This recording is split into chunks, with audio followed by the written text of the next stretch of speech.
Why do you think stories and storytelling are so important to campaigns? There's so many different elements to campaigns: fundraising, communications, field, digital, GeoTV. Tailoring your story to each of these is going to be paramount. It is important to know who your audience is in order to craft the message of your story. Stories are a powerful way to build connection during your campaign. You win through stories. You win through authentic communication. And authentic communication is storytelling in many cases. It's being truthful with your end user.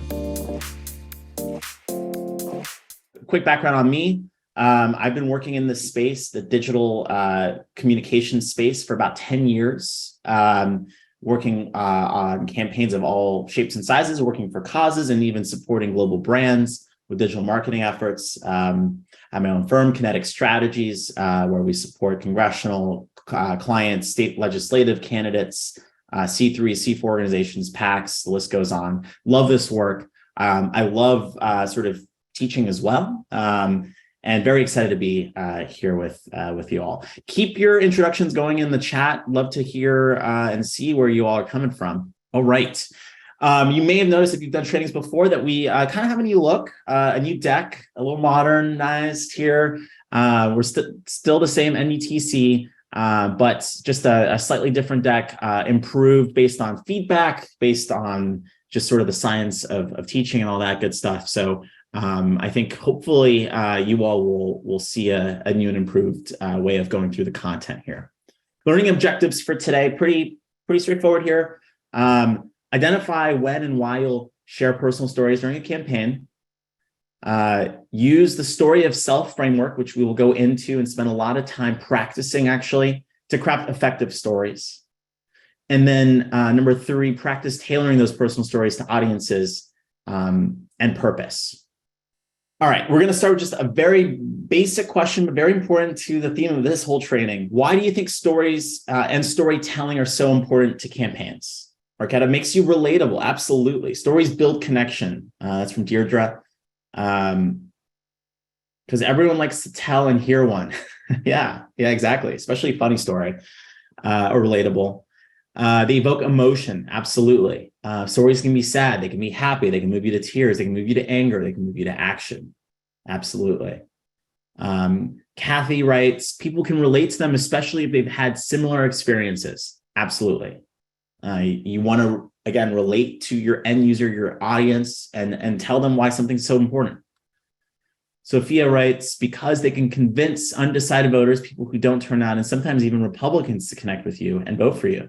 Totally. That's a nice byproduct if you can get Republican support as well out of it. Rick says, stories are more authentic than any other communication. I would happen to agree with that. I think someone even hearted that. People relate to them because so much better than a speech. Okay. Although I will say that a speech is a form of storytelling. Stories can be intertwined in a speech, and that can evoke emotions and make your point stronger as well. Helps answer the why the voters should care question. Absolutely. They reach people. Let's see. Stories sell. I like that. It's very concise.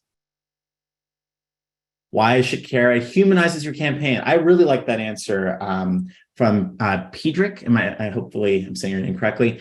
I think so much of that is lost. Even digital programs, you have to understand the person receiving your communication, the text message you're sending, the emails you're sending, the social media posts you're putting up, that the person reading it and receiving it, that message, they're a human. And so sometimes when, at least on digital, when you're getting sort of into, spammy content or, reply to stay on our list or all those sort of aggressive tactics that we've all got in our inbox, just remember that the person receiving it is a human. I really like that one. They're less canned when they're a story. Absolutely.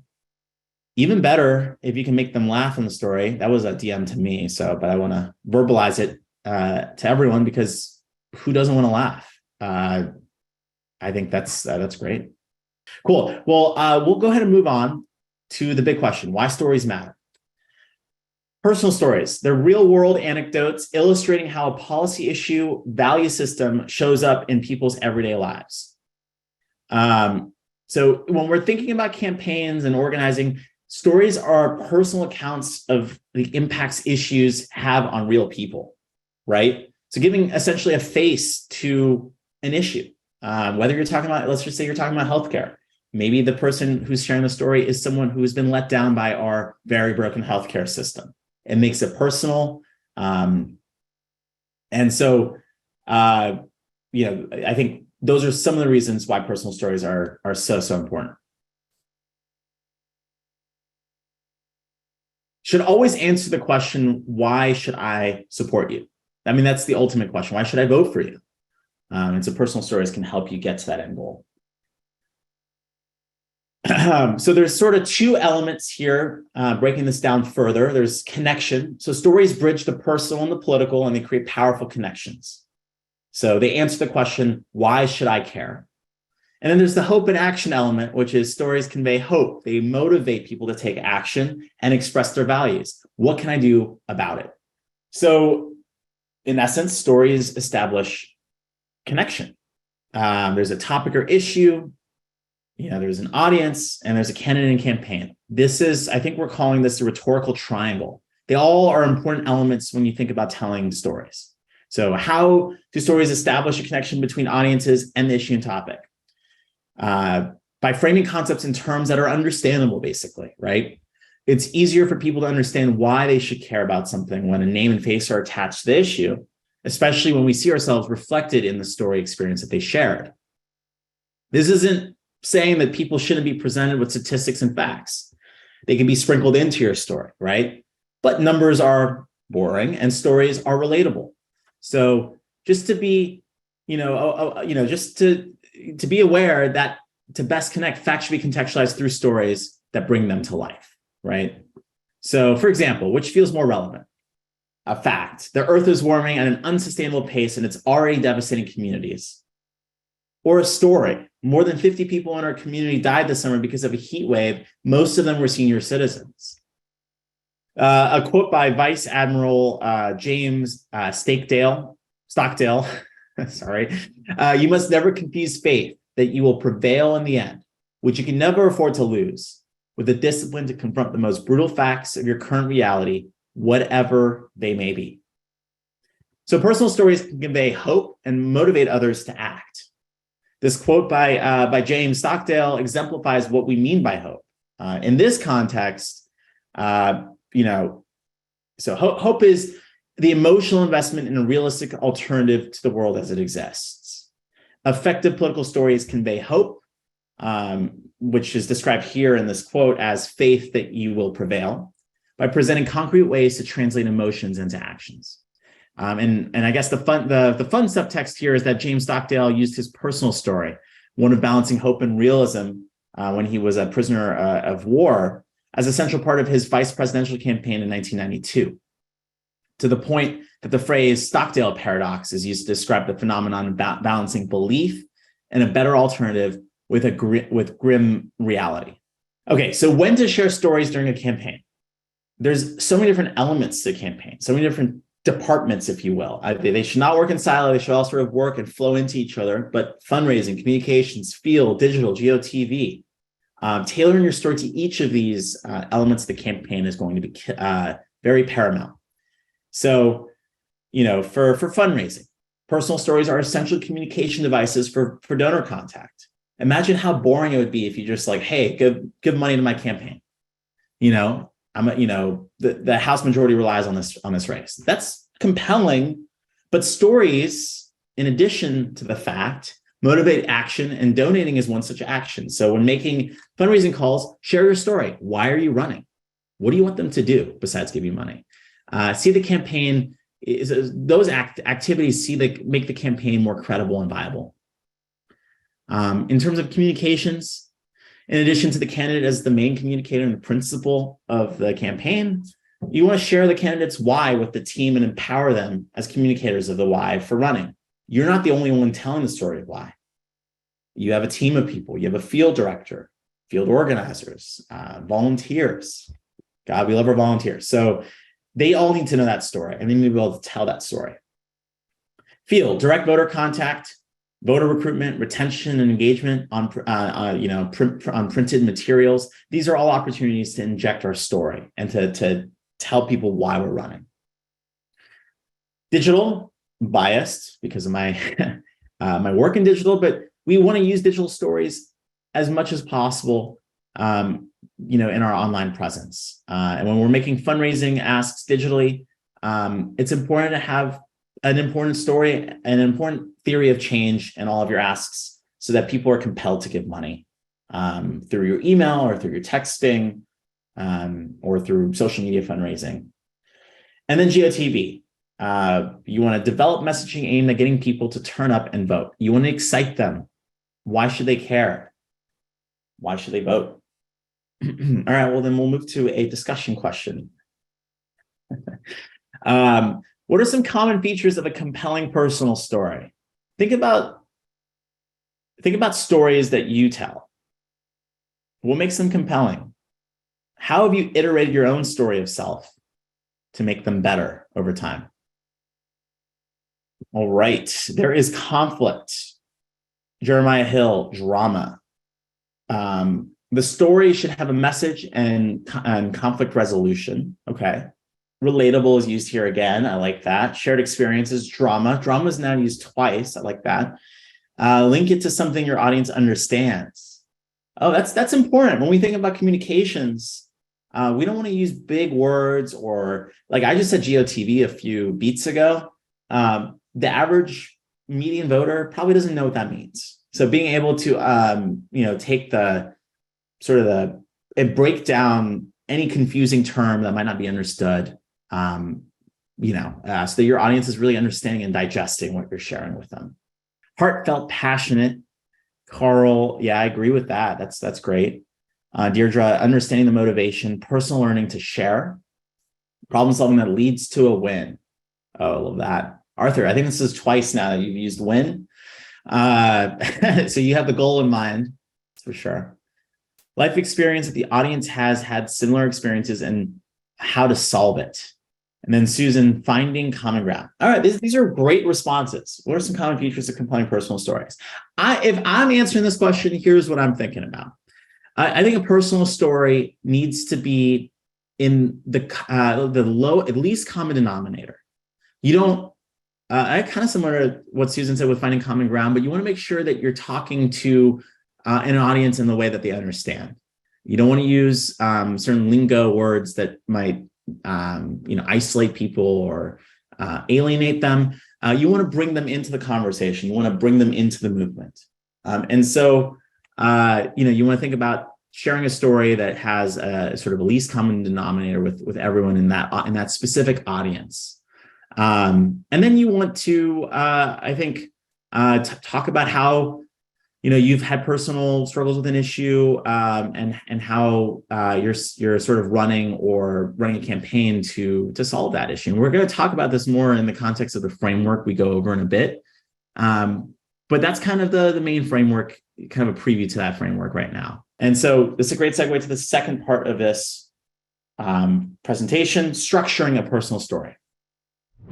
Sharing personal stories is critical to connecting with voters. To help, we've linked our free personal stories writing guide in the description below. This guide will walk you through identifying issues, discovering your personal connection, thinking through your audience, and choosing your story's call to action. So download our personal stories writing guide now and start connecting with voters today. Now back to this training. What are the features of compelling stories? We kind of already answered that in the chat. Now we're going to talk about how the most effective stories follow a consistent formula, right? So there's a framework. There's always a framework. We love that for making political stories relatable and powerful to the different audiences in your campaign. And then we're going to actually apply a 4-step formula to composing a personal story. We're going to see some examples. We're going to dissect those examples, and then we're going to practice on our own.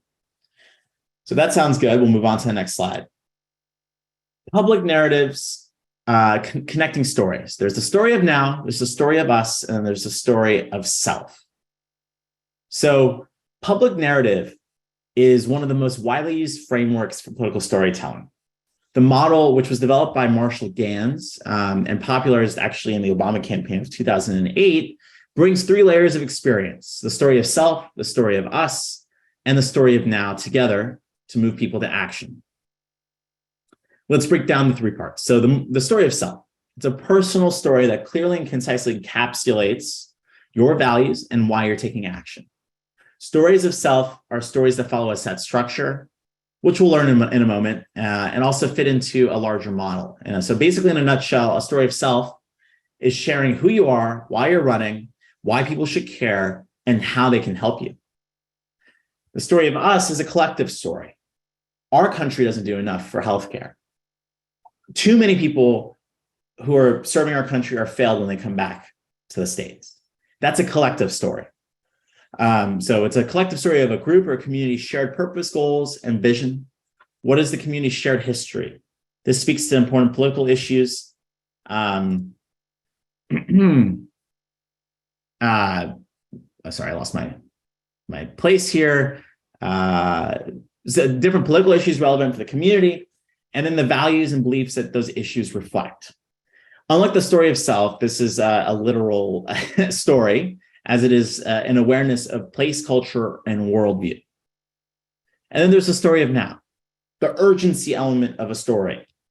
Why you want others to feel like they need to take action right now, what not taking action does to the movement or to the issue.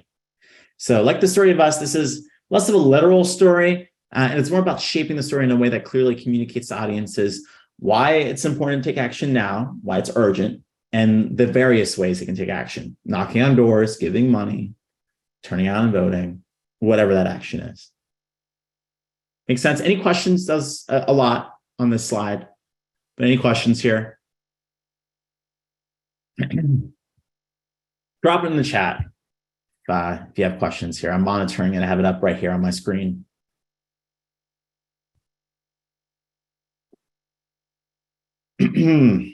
Okay. How much intersection between self and us? Oh, that's great. That's a great question.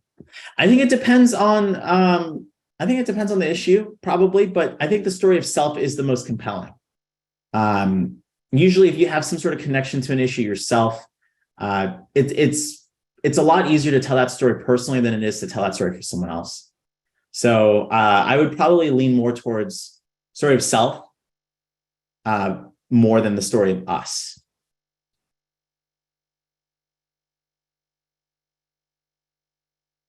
Oh, should we print out our story in a mailer to send out? I think there's various different strategies and each district is different. So there's not one right answer here. But every piece of communication you put out as a campaign is going to have a story of sorts, right? It's going to have a story. Whether that story is short or long, it will depend. And we're going to actually talk about essentially various different audiences and how long these stories should be for those audiences, just as a rule of thumb, a heuristic, if you will, so that all right, I'm going to be talking a little more to my supporters and volunteers about my story than, GOTV Persuadable Universe, maybe, a paragraph on a mailer instead of a 1 minute long remark in person, face to face, right? So I think every piece of communication, every asset you put out is going to have a story interwoven in it, or it should, in an ideal world. And so, I don't know if you're working with a mail firm or whatnot, but they should help you find that story, work with you, workshop it with you to make sure it's woven into a mailer or, any ad that you're putting out.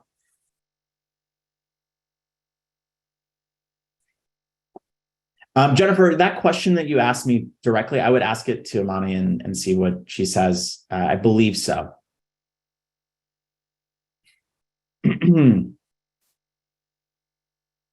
Okay, Scott asks, do we set up the story of now at the onset with what we share in our story of self? That's a great question. I think you probably want to set the stage. Maybe you start with something like, healthcare is broken in this country. Let me tell you about how I have personal experiences with a broken healthcare system in America.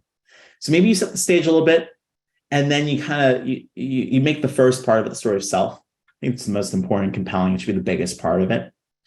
But that's a good question. I think there is no, whenever someone says there's a formula to do something, I don't buy it. I do think there's frameworks that should guide you, but really the story is yours to craft. And so that's important too. No one should tell you your own voice. No one should tell you how, to talk about things that are personal to you. I'll make that the first part though. All right, the parts of story of self. There's a challenge, a choice, an outcome, and an ask. Now we know that, the why and the how to share a story of self. Let's unpack the formula to effectively connect with voters and volunteers. So each story needs these 4 things to be strong. So, and these can take different shapes, and we'll see them in a video example in just a bit, but you'll be able to sort of identify a challenge that's mentioned, a choice, an outcome, and an ask. And they usually kind of follow in that succession. So, you're not really going out of order there. It doesn't really make sense from a story perspective. But, challenge here is there are so many students in a single classroom at my school. Where does the money go in public education? There must be a solution. The choice here is, all right, as a former teacher, I experienced firsthand just how much of an impact that can have on our kids and adults alike. We have a choice. The outcome is that's why I'm running for school board. The district has the finances to make a change for our kids, and I'm excited to do it. And now I'm going to ask something. What am I going to ask? I know you care about schools. Our campaign's calling parents this Saturday and Sunday. What day works best for you to help get the word out, to knock on doors, to make calls? Can you contribute to my campaign? Those are all valid asks. Hopefully that helped contextualize and give you an idea of how you can break down your story of self. So these are different examples of asks. Kind of already just gave some rough examples on the previous slide, but for fundraising is, will you commit to hosting a fundraiser? That's a pretty high, tall order ask. So maybe ask your best supporters this question. Communications, can we count on your union's endorsement? Can we count on the representative's endorsement? What about this organization's endorsement? Field, will you join me canvassing this Saturday, or will you join me on doing a phone bank to a persuadable audience, to a mobilization audience this weekend? Digital, sign up to join me for text banks this weekend, a text bank this weekend. GeoTV, text 3 of your friends right now and remind them to vote.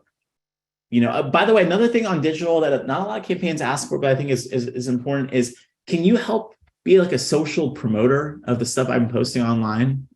You see that I'm posting a tweet or an Instagram post. Can you sort of post it on your story? Can you share it with friends? That's an easy low bar ask too. I like to call these people social boosters or social promoters, and you can sort of create a sort of a subgroup of folks that can just help you with that one goal of boosting your social media presence. All right. This is the kind of the slide I was previewing earlier, right? So the story of self, we're talking about different audiences and contexts, and then we have suggested lengths here for how long your story might be. These are just suggestions, no hard rule. It's your story. I want to make that super clear. Your story might be 3 minutes and 50 seconds to voters, volunteers, and staff, and if it's compelling, go for it. It may be a little shorter than a minute for volunteers, donors, and staff in a one-on-one meeting. That's fine too. But I think the basic premise here is the voters make it as concise, volunteers, staff, and donors in a one-on-one setting, maybe a minute in an event or speech, maybe a few minutes, right?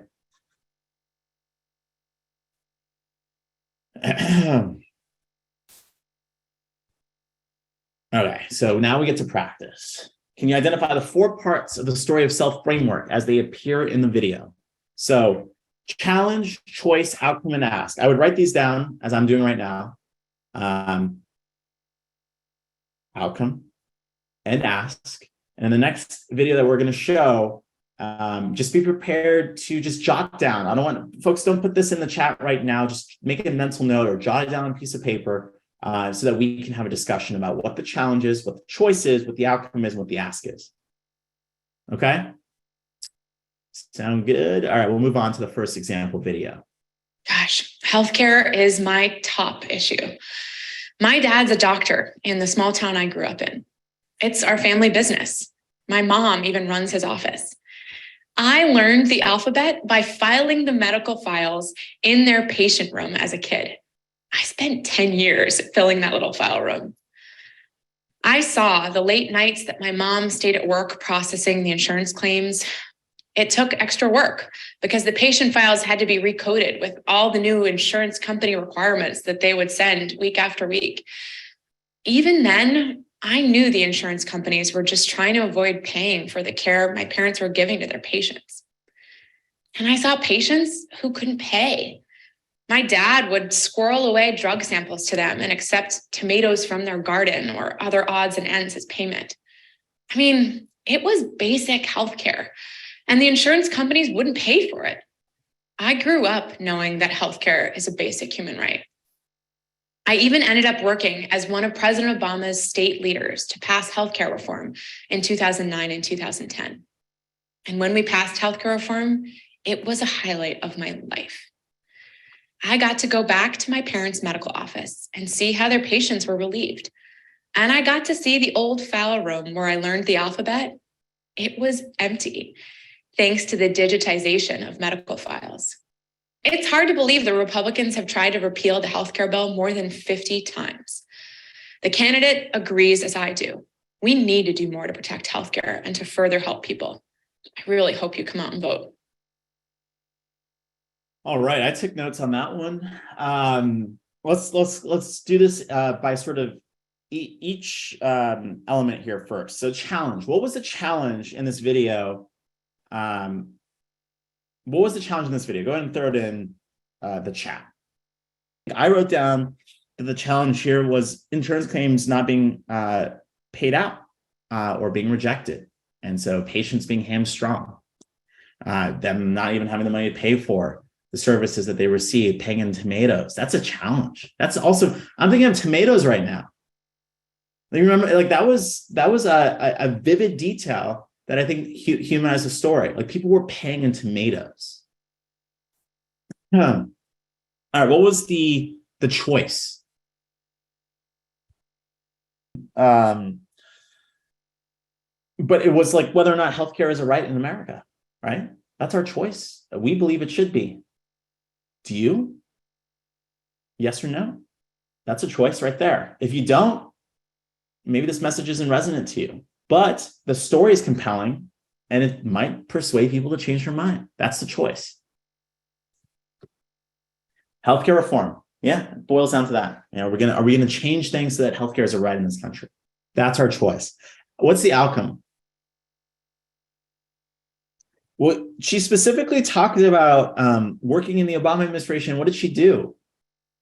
What did she get done? There we go. Carissa nailed it. Yep, Susan too. Worked in the Obama administration to do the ACA, to digitize records, to improve patient outcomes, all of the above. That was the outcome. And I remember the tomatoes. I remember her saying that she entered the file room and it was empty because of the ACA, which I thought it just kind of stuck in my head. So these details really do make the story resonate a little more. So what was the ask, everyone? What was the ask? It came in at the very end of the video. Yep. Please vote. Yep. Nailed it. Okay, cool. That was very good. Yeah. So on a scale of 1 to 10, how effective do you think the story was? Just drop a number in the chat. How effective was this story? Scott, I had the same thought cross my mind. You know, if she's working in a also, you know, dealing with sensitive information as a kid. Yeah, I get that might be maybe not the best story to tell, or, but maybe given your audience, it's totally fine depending on where the practice is. Okay. All right. Well, we're going to do a second part to this. Same thing. Go ahead and jot down what you think the challenge, choice, and outcome is, and then the ask as well. Okay. Education is one of my top issues. My dad is actually a war refugee from Lebanon. He left Lebanon when he was 17 because his university closed. He made his way to Germany and then to Spain and put himself through college, then grad school, then medical school, because his opportunities for education were violently taken away from him due to a civil war in his home country. My mom was getting her master's degree while my dad was here in the States in his residency. They were living on pennies when they had us, but they always made sure we knew how important education is. And I'm aware now how many sacrifices my parents made for me. There was one time when I was a child, my mom's car broke down and she couldn't afford childcare and the auto repair. But she was so dedicated to her education that she ended up taking me to school with her. She stood outside her classroom door holding me so she could listen to her professor inside. No one should have to make those decisions. Education shouldn't conflict with the basic expenses of life. My mom eventually had to drop out of school because we couldn't afford it, but she went back when I was also in college. I got to watch her get her degree, and I was so proud. This candidate agrees with us. Education must be exceptional and equal and affordable for all. All right, so let's start with the challenge here. Folks want to drop that in the chat and we can talk about it. I think immigration was part of the story. I think, yeah, the challenge is education accessibility, of course. Yeah, expensive in education and the resulting accessibility. So choice, what's the choice here? Yeah, I mean, I agree with you, Krista. So I think the choice here, just keep things moving. And I know we're a little tight on time here, so I just want to make sure that we move things along. The choice here is no one should have to, I think these are her exact words. No one should have to choose between a paycheck or an education. I mean, those are not, I'm paraphrasing, but basically she said those words in more or less. So the outcomes education reform, did you all hear an ask in here? I'm curious. Put your ask. Yeah, I didn't hear an ask. Yeah, it was just vote. This candidate gets it. It was more of a declarative statement. There was no ask. I mean, the ask in essence was because this candidate gets it, support this candidate, but there wasn't a clear ask. So now let's rate this one on a scale of 1 to 10, like we did the first video. How strong was this message compared to the first one out of 10? Okay, I'm seeing lower scores on this one. Is it because there was no ask? Did it follow that framework that we talked about? All right, keep those questions coming. I'm going to move ahead to part 3 here. What's your why? The main reason you were motivated to run for office and or get involved with a particular candidate or issue. And then your core campaign message. The personal stories shared should also connect to the campaign's core message. A campaign's core message is a statement telling people why they should vote for the candidate on election day. If you're a candidate taking this training, your why will be part of the foundation of your core message. If working to support candidates as a staffer, volunteer, or local leader, have a deep familiarity with the campaign's core message and be able to draw from it in your own story. So, does it make sense? So my uncle lost his house because of predatory lenders. So when I heard Senator Warren taking concrete steps to hold banks accountable, I knew she understood how unfair the current system is to normal people. So it merges a campaign core message and a personal story. Okay, create a message that matters. The 3 R's, real, relevant, and resonant. Your message must be real. Authenticity is king, or queen. It is voters respond to authenticity. Your message has to feel real to them, even if they don't agree with you on a specific issue. Your authenticity makes an impression. Your message must be relevant. Your message has to address what your voters care about. If the community is focused on racial justice, but you only talk about wastewater management, there's a disconnect there. Voters are not going to find it relevant, and it's not going to land. Your message must be resonant. Similar to relevant, but slightly different, emotional resonance, I think, is what we're talking about here. It leaves a candidate in a voter's mind long after your speech. I'm still thinking about those tomatoes. For some reason, they were resonant. People will forget the specific words you say, but they won't forget the feeling they get from you. And we want to invoke those feelings to move people to vote. So you want to create a message that matters. So real. Pause to account for how power and privilege shape stories who might be harmed by using the story to motivate political action.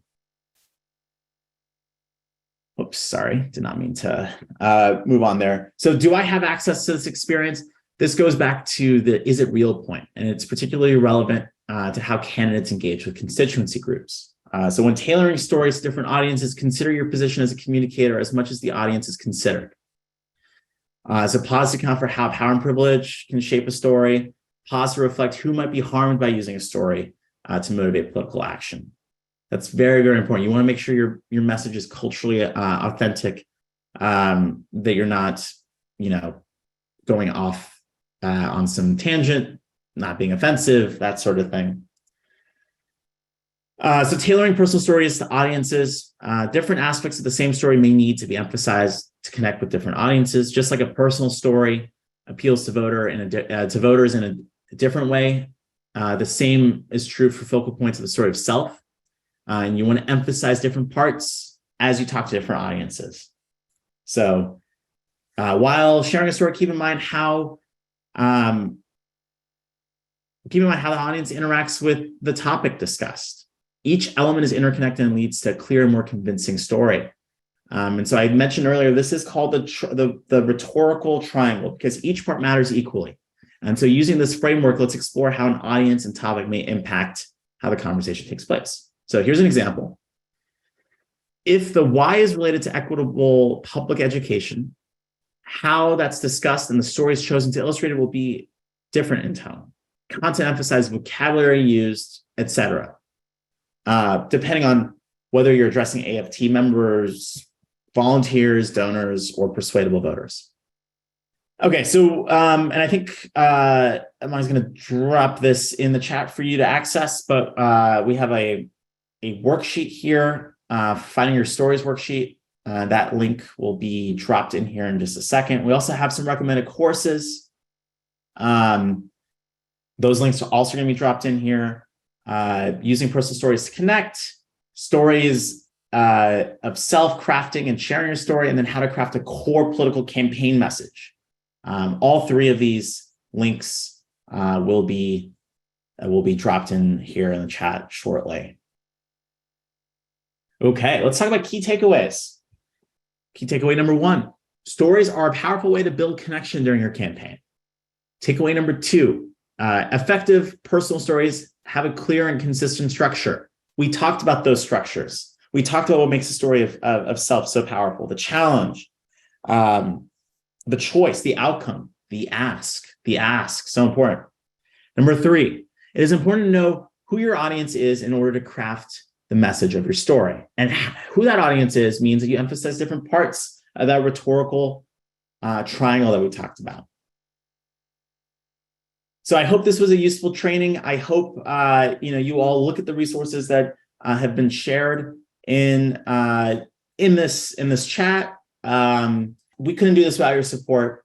If you feel like supporting us and supporting our programs, please head to this QR code here on your screen, and any spare change you're able to give to support NDTC.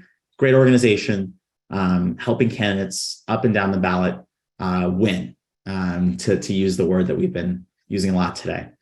So thank you so much, everyone. If you want to stay in touch, here's my information, my Twitter handle here, quick bio. Would love to stay in touch. Hope this was a useful session to everyone. And thank you so much for your time this afternoon.